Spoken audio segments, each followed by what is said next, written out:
This story does not begin with gossip, blind items, or anonymous leaks. It begins with a warning that allegedly came from someone powerful enough to enforce it. A clear deadline: 30 days. Pay what is owed or face legal action. According to multiple commentaries and discussions surrounding the situation, these words were attributed directly to Tyler Perry. And the moment those words entered the conversation, everything changed. Because for years, the Montecito mansion had been presented as a symbol of freedom, escape, and independence from royal control. It was supposed to represent a fresh start built on self-reliance and personal success. But symbols lose their meaning the moment legal language enters the picture. A home stops being a sanctuary when it becomes potential collateral. This is not about tabloid drama or public embarrassment. It is about obligation and consequence. Legal warnings do not appear out of nowhere. They arrive after patience is exhausted, after private reminders are ignored, after silence replaces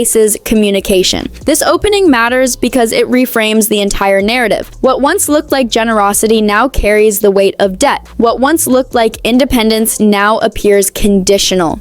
And once that shift happens, the story can no longer pretend it is inspirational. To understand why this alleged ultimatum carried such weight, it is important to understand who Tyler Perry is in practical terms. He is not a celebrity dependent on studios or temporary deals. He owns his studios, controls his productions, and operates with a level of financial independence few in Hollywood possess. When someone in that position references court, it is not emotional language, it is procedural. Legal action is rarely the opening move. It is what comes after private attempts have failed. Analysts often note that lenders escalate only when communication breaks down completely. Unanswered calls, ignored messages, missed timelines. A creditor does not threaten court to make noise. They do it to recover. That is why this moment resonated so strongly. It suggested finality rather than frustration. By the time legal options are mentioned publicly, the personal relationship has already ended. What remains is documentation, enforcement, and accountability. This was not a warning meant to scare. It was a signal that the informal phase was over. At first glance, this appears to be a dispute centered on a single property. But if this situation were to move into a legal setting, the consequences would extend far beyond one mansion. Courts do not deal in narratives, they deal in records. Discovery opens access to bank statements, emails, text messages, informal agreements, asset disclosures, and timelines. Once one private arrangement is examined,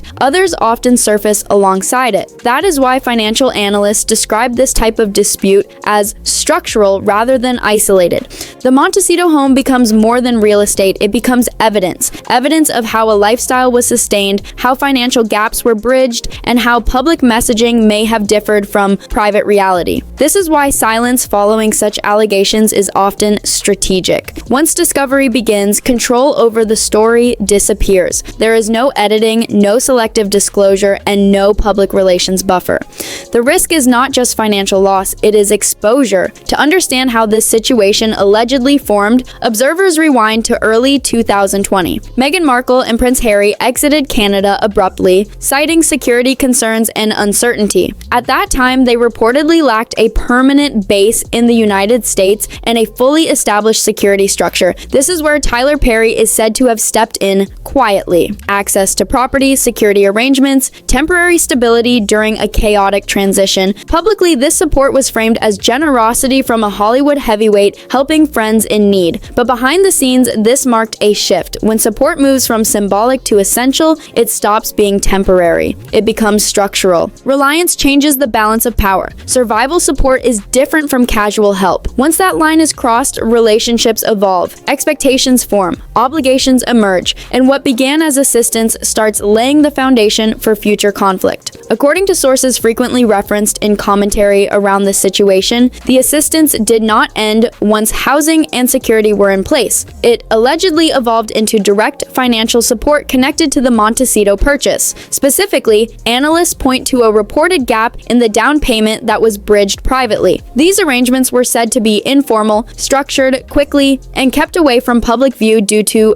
urgency. No contracts announced, no paperwork released. just trust between individuals who believe the relationship was secure. But informal financing carries a unique risk. It relies entirely on communication, transparency, and mutual respect. There are no buffers, no mediators, no clauses to soften misunderstandings. When everything is based on trust, the moment that trust weakens, the structure collapses. This is how generosity quietly transforms into obligation. What begins as help becomes expectation. And once expectations are not met, conflict becomes inevitable. In high-value situations, informality does not reduce risk. It concentrates it. This is the point where the public narrative begins to strain under its own weight. Meghan Markle and Prince Harry consistently emphasized financial independence after stepping away from royal life. That message was central to their rebrand. But private financial bridges, if they existed as alleged, complicate that claim. Financial analysts often note a simple truth. You do not borrow millions if independence is already secure. Independence funded by private loans is not independence. It is postponement, a temporary solution waiting for future income to justify the present. And postponement only works if the future arrives as planned. When it does not, the contradiction becomes visible. This is where credibility erodes, not through scandal, but through arithmetic. The gap between public messaging and private structure widens. And once that gap becomes visible, the story no longer controls the interpretation. Multiple reports suggest the real problem was never the existence of financial help, but what followed afterward. Payments allegedly slowed, then stopped entirely. Communication reportedly weakened, messages went unanswered, calls were not returned, tone shifted. In financial relationships, silence speaks louder than confrontation. Creditors track patterns long before they escalate. Tyler Perry, according to observers, did not react emotionally or publicly at first. Distance came before exposure. This progression matters. It reflects reassessment, not impulse. When communication collapses, trust evaporates. And when trust disappears in high-value arrangements, enforcement becomes the only remaining option. This is the turning point where personal relationships formally end and creditor dynamics take over. At that stage, the issue is no longer misunderstanding. It is recovery. From the outside, major streaming deals created the appearance of financial stability. Spotify, Netflix. Headlines framed these agreements as proof that the Sussex brand had arrived. But industry insiders repeatedly stress a crucial distinction. Contracts are not cash flow. Spotify reportedly collapsed first amid low output and internal friction. Netflix allegedly held longer but saw declining engagement after the initial documentary surge. Attention was front-loaded, sustainability was not. Revenue projections did not match expectations, and debts do not wait for brand repositioning. When projected income fails to materialize, repayment plans quietly unravel. This is how financial strain builds beneath a polished surface. The public sees announcements, lenders see numbers, and numbers decide outcomes. The Montecito lifestyle was never modest, and it was never designed to be flexible. The property came with a heavy mortgage, six-figure annual property taxes, full-time private security, staff salaries, maintenance costs, and continuous reputation management. These expenses do not adjust downward simply because income becomes uncertain. In fact, luxury lifestyles are brutally rigid. They demand consistency, not optimism. When revenue tightens but expenses remain fixed, pressure accelerates quickly. Analysts often point out that this is where financial stress becomes visible to lenders long before it reaches the public.